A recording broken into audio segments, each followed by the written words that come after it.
Students, past paper में हम 2011 federal board का पेपर सॉल्व कर रहे थे। सब्जेक्टिव पेपर हमने स्टार्ट किया था। अगर आप यहाँ पे देखें तो सेक्शन बी के हमने 9 पार्ट्स सॉल्व कर लिए थे। 10 पार्ट की तरफ मूव करते हैं।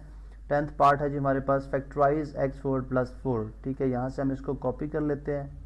ठीक है, यहाँ से हम इसको कॉपी कर लिया हमने और हम इसको यहाँ से मूव करते हैं ब्लैंक स्क्रीन पे। अब अगर आप क्वेश्चन को देखें तो आपके माइंड में फ़ौरन से आइडिया आएगा कि इसको फैक्टराइज करना है, यानी इसको हमने एक्सपैंड करना है, तो हमारे पास ये एक फार्मूले की शक्ल में बन सकता है। ठीक है, यानी वो फार्मूला क्या हो सकता है, यहाँ पे मैं लिख देता हूँ, यानी x² होल स्क्वायर और +4 का हम लिख सकते हैं 2 का स्क्वायर। ठीक है, अब यहाँ पे क्वेश्चन है कि हमारे पास ये दो फार्मूलों की शक्ल में आ सकता है। एक है जी a + b होल स्क्वायर, ठीक है, जो कि इक्वल होता है हमारे पास a² + b² और उसके साथ क्या आएगा +2ab। ठीक है, +2ab।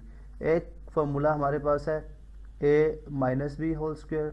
ठीक है, और उसके साथ क्या है जी a² + b² माइनस, यहाँ पे हम लिख देते हैं डिफरेंट कलर से लिख देते हैं इसको, उसी का -2ab।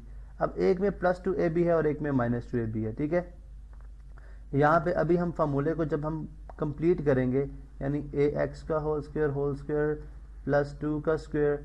ठीक है, अब हम क्या करते हैं, यहाँ पे जो है इधर या तो हम जो है वो 2x² × 2, और अब यहाँ पे देखें हमने 4x² एक्चुअली ऐड कराया ताकि हम इस फार्मूले को कंप्लीट कर सकें। ठीक है, लेकिन हमने ये देखा कि इसको हम ऐड कराएं तो तब भी फार्मूला कंप्लीट हो जाता है, और अगर हम सब्ट्रैक्ट करा लें तो तब भी फार्मूला कंप्लीट हो जाता है, यानी 2 × x² और 2 को हम सब्ट्रैक्ट कराएं तब भी फार्मूला कंप्लीट हो जाता है। लेकिन चूंकि हमने ऐड कराया तो हम मैथमेटिकली अगर देखें तो हमें ये सब्ट्रैक्ट भी कराना पड़ेगा, बिकॉज हम खुद से एक चीज़ इंट्रोड्यूस करा रहे हैं।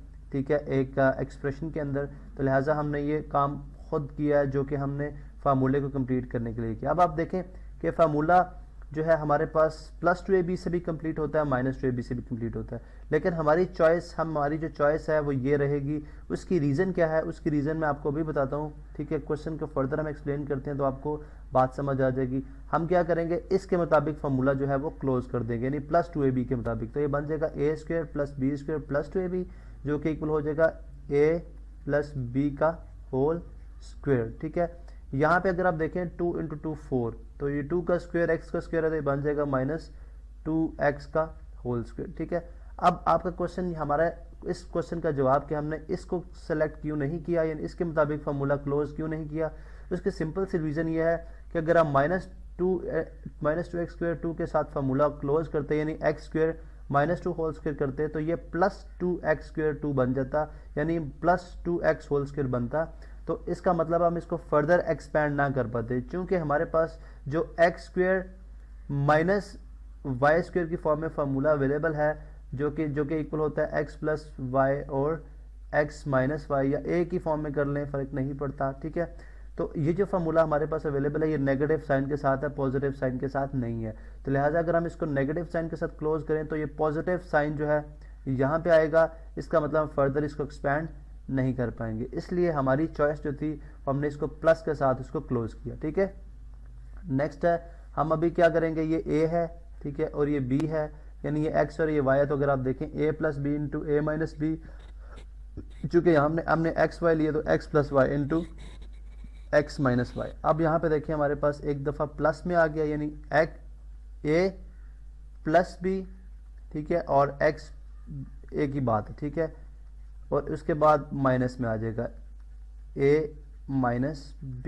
ठीक है, रीअरेंज कर लें इसको, यानी डिसेंडिंग ऑर्डर में लिख लेते हैं x² + 2x + 2, ठीक है, और x² - 2x + 2। तो यही बेसिकली हमारे पास फाइनल आंसर है। ठीक है, जो हमने फैक्टराइज किया इसको एक्सपैंड कर दिया।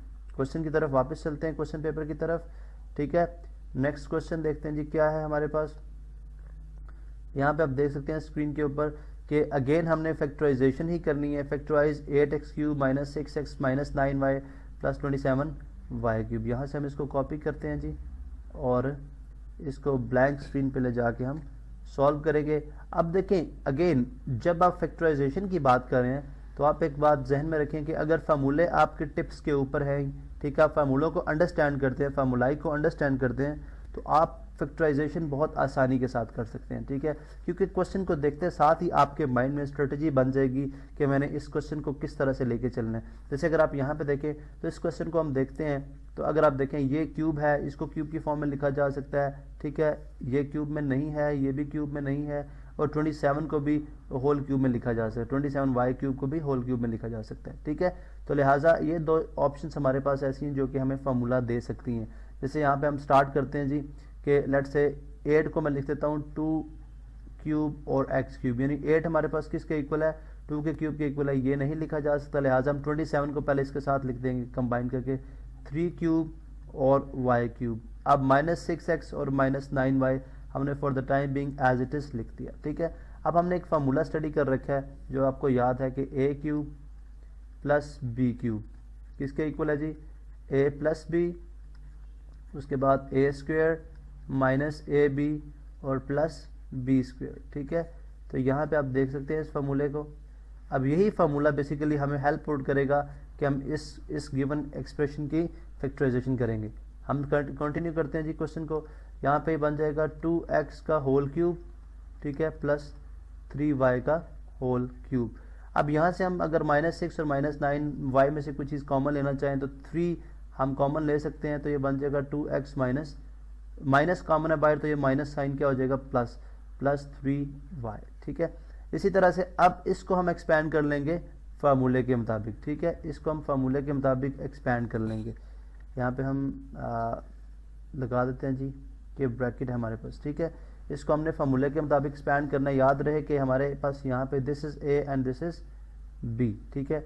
एक्सपैंड करें जी, ये बन जाएगा a प्लस बी यानी 2x प्लस 3y, उसके बाद a स्क्वेयर 2x का स्क्वेयर, उसके बाद माइनस ए बी 2x और b क्या है 3y, उसके बाद b का स्क्वेयर यानी 3y का स्क्वेयर, ठीक है। और यहाँ पे हमारे पास जो है ये -3 into 2x plus 3y as it is आ जाएगा, ठीक है। नेक्स्ट स्टेप हमारे पास क्या होगा, मूव करते हैं जी। हमारे पास आ गया 2x plus 3y as it is हमने लिख दिया, और साथ हमारे पास ये है 2x का square 4x square -3 into 2 6xy plus 9y square, solve कर लिया इसको हमने, और ये साथ -3 इंटू 2x प्लस 3y, ठीक है।